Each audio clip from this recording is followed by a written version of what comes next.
एक तरफ जो है 60 से 70 संगठन एक साथ हैं एनडीए और इंडिया के, और दूसरी तरफ मायावती ये दावा कर रही है कि वो अकेले चुनाव लड़ेंगी, तो संभव है कि जीत आ सकती है? देखिए, तो बड़ी मजाकिया वाली बात है, लेकिन क्योंकि मैं एक महिला हूँ और मैं एक महिला होने के नाते एक महिला के संघर्ष को, उनके जज्बे को मैं सलाम करती हूँ, इसलिए मैं उनकी निंदा तो नहीं करूँगी क्योंकि उनका संघर्ष बहुत बड़ा है। उनके ऊपर उंगली उठाना या कटाक्ष करना ये तो मुझे शोभा नहीं देता एक महिला होने के नाते। लेकिन रणनीतियाँ कितनी ज़मीन पे स्तर पे हैं कि एक आज की आई हुई पार्टी, आम आदमी पार्टी की अगर मैं बात करूं, वो दिल्ली जीत के पंजाब भी जीत रहे हैं और हम 4-4 बार यूपी जीतने के बाद भी किसी और राज्य में आज तक अपना सरकार नहीं बना पाए, पहली बात। और यूपी को भी हमने अपने हाथ से खो जाने दिया है। उनका एजेंडा साफ है कि वो भारत को हिंदू राष्ट्र बनाना चाहते हैं। नमस्कार, इस वक्त हम दिल्ली में मौजूद हैं और हमारे साथ हैं सोनू जी। हम इनसे बातचीत करेंगे 2024 के लोकसभा चुनाव के ऊपर कि चुनाव जो है नज़दीक आ चुके हैं और जिस तरीके से बहुजन समाज अभी बटा हुआ है, एक तरफ गठबंधन है तो दूसरी तरफ मायावती अपनी ताल ठोक रही है कि वो अकेले ही चुनाव लड़ेंगे। तो इस पूरे मामले पर अपनी क्या प्रतिक्रिया रखती हैं कि मायावती अकेले लड़ रही हैं, गठबंधन अलग है, उधर मोदी का अलग गठबंधन एनडीए है, तो क्या लग रहा है कि बहुजन समाज सत्ता में आ पाएगा? देखिए, हम सभी की इच्छा है, आपकी भी होगी, और आगमी मैं तो कहूँगी शुभकामनाएं भी हैं कि बहन जी आएँ, स्वेच्छा से आएँ। हमारी भी शुभकामनाएं उनको हैं कि हम भी देखना चाहते हैं कि एक दलित समुदाय से उठी हुई हमारी बहन बेटी जो 4-4 बार मुख्यमंत्री भी रही, अगर वो भारत की मुख्यमंत्री से प्रधानमंत्री के पद पे सुशोभित होती हैं, तो मुझे लगता है कि पूरे ही बहुजन समाज के SC ST और OBC और दलितों के लिए भी ये बड़े गर्व की बात होगी। लेकिन क्या मेरे साथ इस बात शुभकामनाओं के साथ साथ ये सवाल भी है जो मुझे लगता है कि हज़ारों बहुजनों के दिलों में है, क्या हमने ऐसी रणनीतियाँ बना ली हैं कि हम 2024 में विपक्ष के साथ जो हमारे सामने हैं विपक्ष, क्या हमारी रणनीतियाँ इतनी मजबूत हैं? क्या हमारा रोड मैप इतना स्ट्रॉन्गली तैयार है? क्या हमारे कार्यकर्ता ज़मीनी स्तर पे इतने तैयार हैं कि जिनसे हमें लड़ना है हम उन्हें आमने सामने की टक्कर दे सकें? ये सवाल भी समझने वाला है। और अगर है, और अगर हम दावेदारी ठोक रहे हैं, तो अभी पिछले चुनाव जितने भी बीते हैं उनके रिजल्ट किसी से छुपे हुए नहीं हैं, वो आपके भी सामने हैं, मेरे भी सामने हैं, पूरे बहुजन समाज के सामने हैं। उस हिसाब से अगर हम सच में आना चाहते हैं तो हमें अपनी पावर को बढ़ाना होगा, अपनी एकजुटता को बढ़ाना होगा। और जो हम ये बिखरे हुए हैं ना संगठनों के नाम पे, अलग अलग राजनीतिक पार्टी बना के इनके नाम पर, अब सोचने का समय आ गया है, इससे ज़्यादा देर करने का समय अब नहीं है। मोदी जी बोल रहे हैं उनके समर्थक कि फिर से मोदी जी, हर घर मोदी घर घर मोदी, 2024 में झंडा लहराएंगे, प्रधानमंत्री बनेंगे दोबारा से। देखिए, वो तो ऑलरेडी शासन में भी हैं, सत्ता में हैं और लगातार हैं कई सालों से। 2014 के बाद से जैसे हम देख रहे हैं वो लगातार जो है उनकी पार्टी जो है सत्ता में है, तो वो ऑलरेडी स्ट्रॉन्ग हैं। और जो भी उनकी नीतियाँ रही हैं इन पिछले सालों में, उन सारी नीतियों में उन्होंने हर चीज़ पे अपना जो है दबदबा जो है वो बढ़ाया है, चाहे वो ED हो, चाहे CBI हो, चाहे वो चुनाव आयोग हो।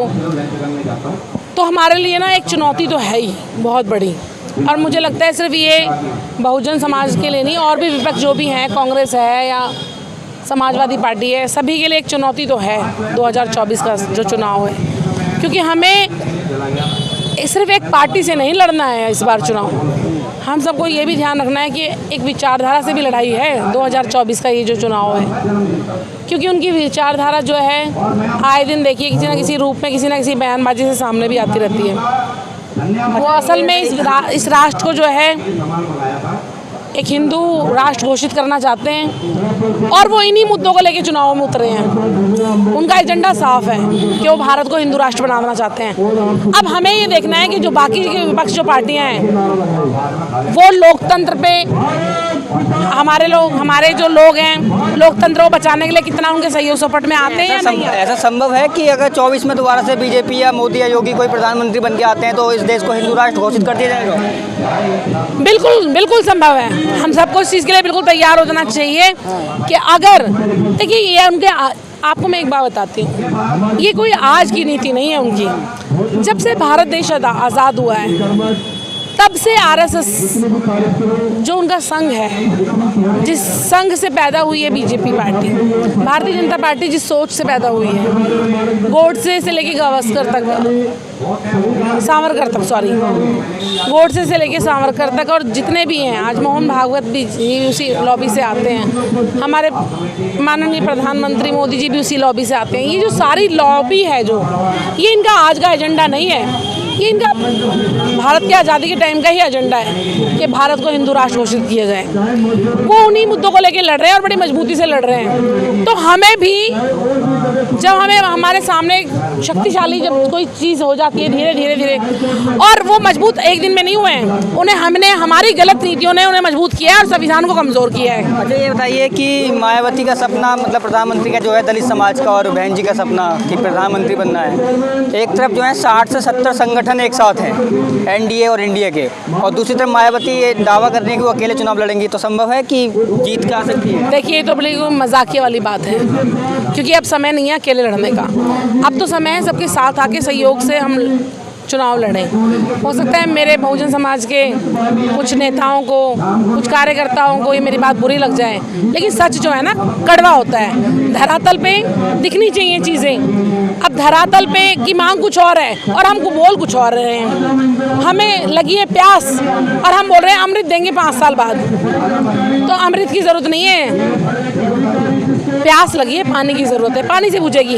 अभी समय है बहुजन समाज को एकजुट होके किसी तरह से शक्ति में आए, किसी तरह से सबके साथ मिलकर कलेक्टिव अपनी शक्ति को करके, हो सकता है फिर एक पल हम चांस ले सकते हैं कि हम बहन जी कुमारी मायावती जी को हम प्रधानमंत्री की कुर्सी पे देख सकें।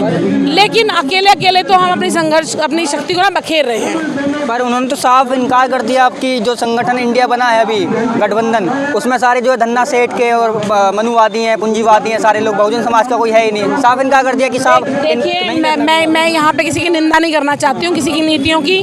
वो हमारी बहुत दिग्गज नेता हैं और उनका हम सम्मान भी करते हैं, लेकिन उनकी नीतियाँ किस हद तक सही होंगी गलत होंगी ये तो भविष्य की गोद में है, आपको भी पता लग जाएगा और मुझे। उनकी कुछ रणनीति होगी ना, इसके पीछे अकेले चुनाव लड़ रही हैं, दावा ठोक रही हैं, 70 संगठन के सामने जो है चुनाव लड़ेंगी, तो कुछ तो रणनीति होगी उनकी भी। देखिए, बहुजन समाज तो आए दिन नए नए इल्ज़ाम लगाता है, लेकिन क्योंकि मैं एक महिला हूँ और मैं एक महिला होने के नाते एक महिला के संघर्ष को, उनके जज्बे को मैं सलाम करती हूँ, इसलिए मैं उनकी निंदा तो नहीं करूँगी, क्योंकि उनका संघर्ष बहुत बड़ा है। उनके ऊपर उंगली उठाना या कटाक्ष करना ये तो मुझे शोभा नहीं देता एक महिला होने के नाते। लेकिन रणनीतियाँ कितनी ज़मीन पे स्तर पे हैं कि एक आज की आई हुई पार्टी, आम आदमी पार्टी की अगर मैं बात करूं, वो दिल्ली जीत के पंजाब भी जीत रहे हैं, और हम 4-4 बार यूपी जीतने के बाद भी किसी और राज्य में आज तक अपना सरकार नहीं बना पाए, पहली बात। और यूपी को भी हमने अपने हाथ से खो जाने दिया है, यूपी को भी हम लुटवा चुके हैं, यूपी पे भी हम कायम नहीं रह पाए। तो आगे भविष्य में अब देख लीजिए आप, मैं ज़्यादा क्या कहूँ, सब कुछ आपके सामने है।